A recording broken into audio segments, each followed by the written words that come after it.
महाराज लीजिए, आपको हम 3 पग भूमि देते हैं, जहां आपकी इच्छा है ले लीजिए। भगवान कहते हैं ऐसे नहीं, हमें संकल्प से लेना है।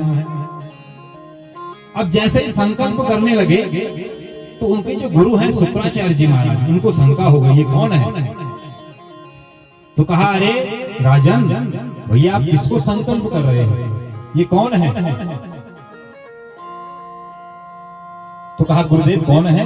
तो शुक्राचार्य जी कहे इस वैरोचने साक्षात भगवान पुरुषा पर जनिष्यते तत्प्रियार्थ संभवन्तु सुरस्त्रियां।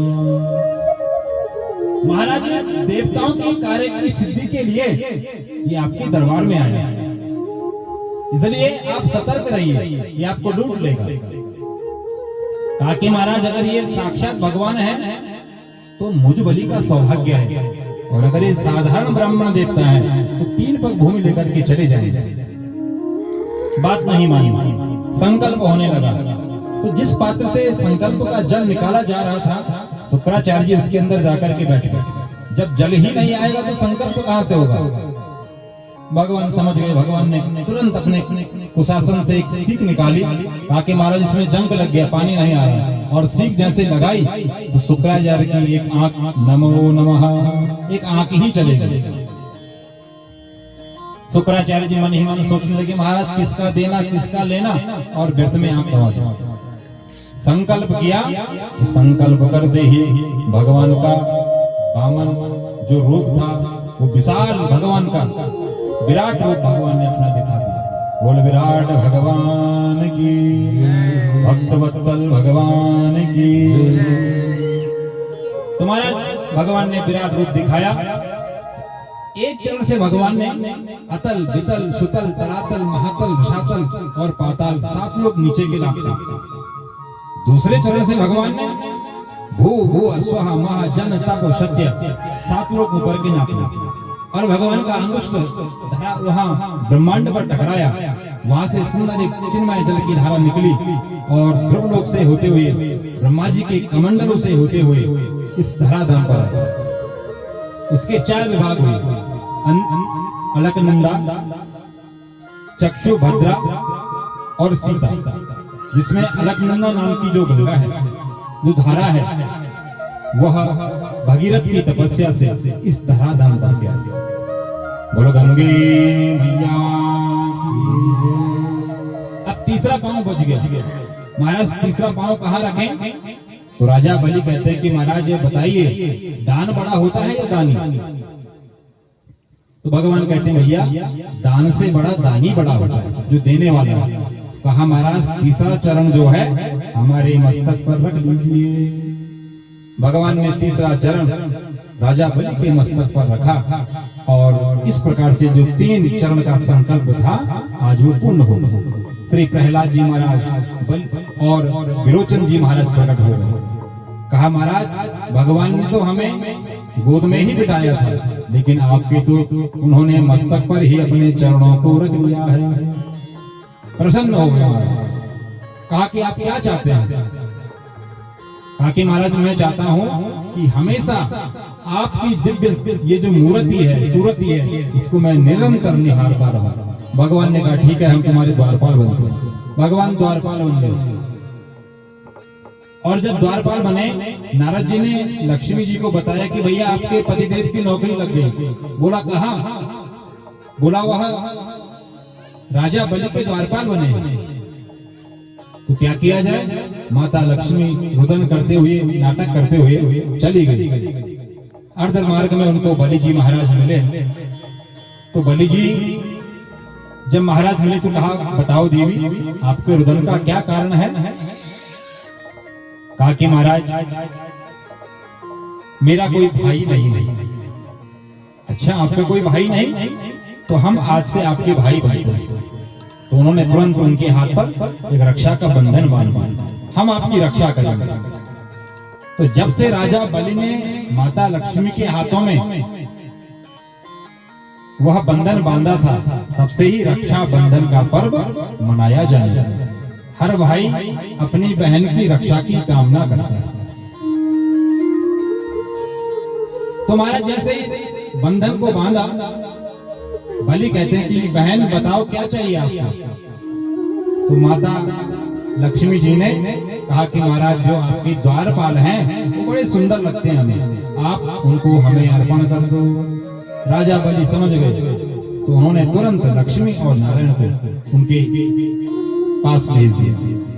वो लक्ष्मी नारायण भगवान की जय। इस प्रकार से भगवान ने अनेक मनमंत्रों में अलग अलग प्रकार की भगवान ने लीलाएं की। आइए भगवान के 9वें स्कंद की ओर बढ़ते हैं। 9वें स्कंद में 24 अध्याय है। 12 अध्यायों में भगवान श्री राम जी का और 12 अध्यायों में भगवान श्री कृष्ण का चरित्र गाया गया है।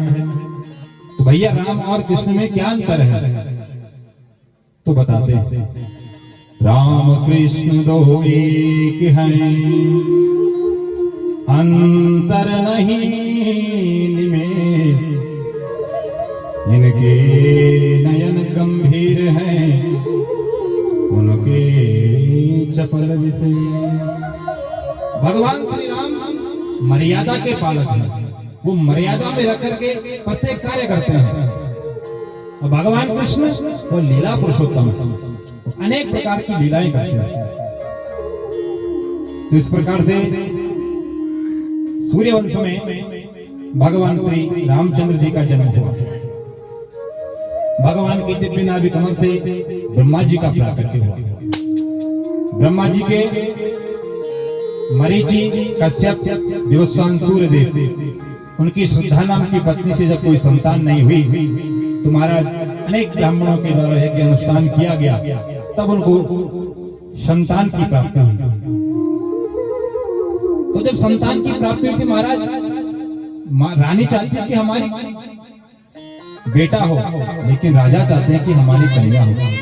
ब्राह्मणों ने मंत्रों को बदल दिया, लेकिन जब कन्या की उत्पत्ति हुई तो पुनः उनसे निवेदन किया गया। तो महाराज ब्राह्मणों ने अपनी मंत्र शक्ति के द्वारा उस कन्या को ही पुरुष बना दिया।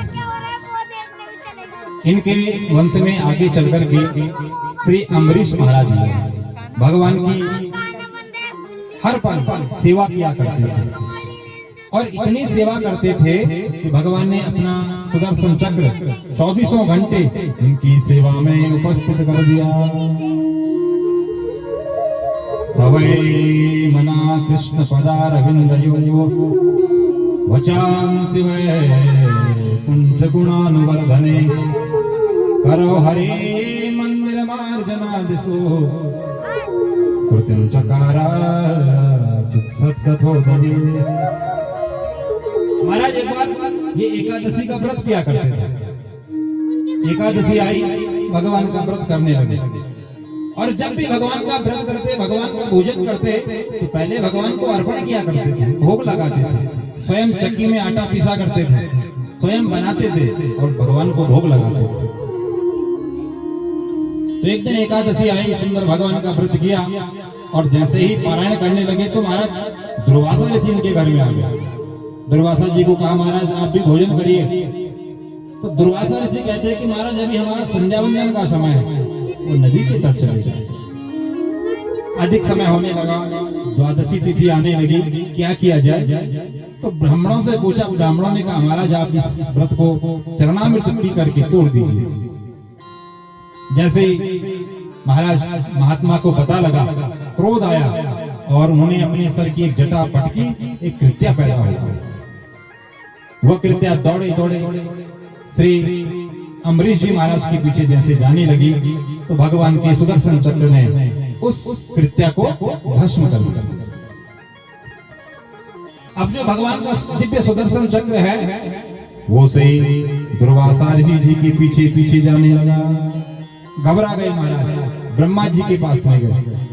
ब्रह्मा जी कहते कि भैया हमारी बस की नहीं है, जिसका सुदर्शन चक्र है उसके पास जाइए। भगवान के पास में गए, भगवान कहते भैया हमारी भी बस की नहीं है। भैया क्यों? ये सुदर्शन चक्र तो आपका ही है। तो कहा कि महाराज हम भी इस सुदर्शन चक्र के जो आपके पीछे जो जा रहा है उससे आपकी रक्षा नहीं कर सकते। कहा क्यों? कहा कि हम भी पराधीन हो गए हैं। आप किसके पराधीन हैं? तो भगवान कहने लगे अहम भक्त पराधीना यसतम त्वयैव द्विजा सादृग्रस्त हृदयो भक्ति जनप्रिया। अरे महाराज, हम भक्त पराधीना, हमारे भक्त ने इतनी सेवा हमारी कर ली है कि हम भी पराधीन हो गए। इसलिए आपको इस सुदर्शन चक्र से बचना है तो आप हमारे भक्त के ही पास चले जाइए। इसलिए कहते हैं कि महाराज, अगर किसी माता का अपराध आपने कर लिया तो माता एक बार में आपको माफ कर लेगी। अगर माँ के बच्चे का अपमान कर लिया तो माँ फिर सहन करने वाले दौड़े दौड़े श्री दुर्वासा ऋषि श्री अम्बरीश जी के पास में गए और उनके चरणों में पड़ गए। महाराज क्षमा करें। श्री अम्बरीश जी महाराज ने कहा महाराज आप ऐसा कृत्य न करिए। तब जाकर के उन्होंने श्री सुदर्शन चक्र के आगे दिव्य प्रार्थना की, यदि नो भगवान प्रीता एका सर्वगुणाश्रया सर्वभूतात्म भावेन द्विजो भवतु विज्वरः। महाराज, हमारी सेवा का कोई फल है, आप अगर हमसे प्रसन्न हैं तो अपने सुदर्शन चक्र को शांत कर दीजिए। भगवान का सुदर्शन चक्र शांत हुआ। तब जाकर के उन्होंने सुंदर भोजन ग्रहण करवाया और भोजन ग्रहण करवाने के बाद में वह अपने दिव्य स्थान को पुनः पधारा। बोलो भक्तवत्सल भगवान की। आगे चल करके इनके वंश में सत्यव्रत, शंकु, हरिश्चंद्र, रोहित और रोहित के बाहुक सगर की 2 पत्नियां थी, एक सुमति एक केसनी। इनके 60,000 पुत्र थे।